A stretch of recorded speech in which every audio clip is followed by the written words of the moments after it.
कोंढाण्यासाठी तानाजी गेला घोडखिंडी समोर बाजी आला. कोंढाण्यासाठी तानाजी गेला घोडखिंडी समोर बाजी आला. महाराष्ट्र धर्म वाढविण्यासाठी स्वराज्य रक्षक संभाजी झाला. महाराष्ट्र धर्म वाढविण्यासाठी स्वराज्य रक्षक संभाजी झाला. आजकाल असे म्हणतात की जिथे मस्तक टेकवावं अशा नमस्कारांच्या जागा हल्ली खूप कमी होत चालल्या आहेत. पण ज्यांचं नाव ऐकताच हे मस्तक नतमस्तक झाल्याशिवाय राहत नाही त्या महासाहेब जिजाऊ 33 कोटी देवांची कोट्यावधी मंदिरे असतील पण यांची पूजा फार कमी लोक करतात. पण माझ्या राजाचं असं एकही मंदिर नाही पण कोट्यावधी माणसं माझ्या राजाची पूजा करतात.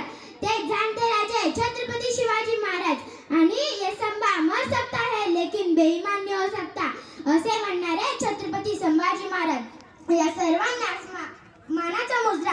आणि मी योगेश्वरी संदीप पाटील जिपा प्राथमिक शाळा उमरे माझा आजचा विषय छत्रपती संभाजी महाराज याला सुरुवात करते.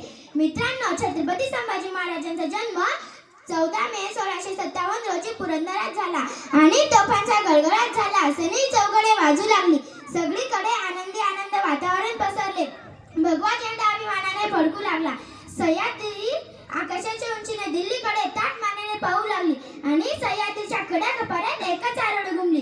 माझा राजा जन्मला, माझा शंभू जन्मला, माझा शंभू राजा जन्मला. छत्रपती संभाजी महाराज हे नाव ऐकताच अंगातले रक्त सळसळल्याशिवाय राहत नाही.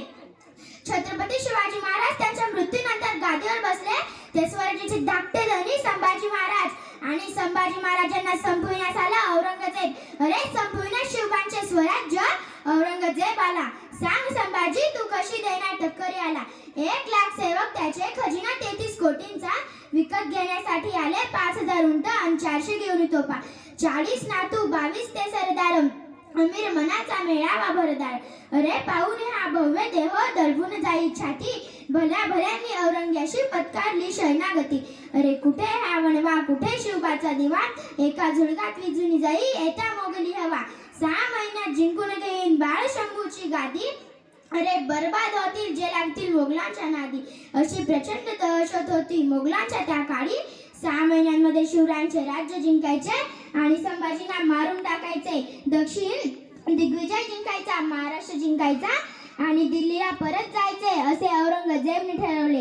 आणि पहिला किल्ला जिंकायचा ठरवला तो रामशेज. रामशेज साध्या टेकडीवरचा किल्ला.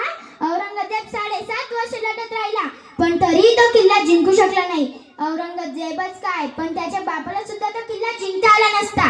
कारण औरंगजेब लढत होता किल्ला जिंकण्यासाठी आणि आमचे मर्द मावळे किल्ला लढत होते शिवरायांचे राज्य वाचवण्यासाठी. अरे मृत्यूलाही मात द्यायचा होता त्याचा कावा. अरे मृत्यूलाही मात द्यायचा होता त्याचा कावा. निडल्या छातीचा असा एकमेव छावा. निडल्या छातीचा असा एकमेव छावा. अशा या महान राजाचा मृत्यू 11 मार्च 1689 रोजी तुळापूर येथे झाला. शेवटी एवढेच म्हणेल पाहुणी तुमचे शौर्य मृत्यूही नतमस्तक झाला. पाहुणी तुमचे शौर्य मृत्यूही नतमस्तक झाला. स्वराज्याच्या मातीसाठी माझा शंभू राजा अमर झाला. स्वराज्याच्या मातीसाठी माझा शंभू राजा अमर झाला. छत्रपती संभाजी महाराज की जय. छत्रपती संभाजी महाराज की जय. जय जिजाऊ जय शिवराय.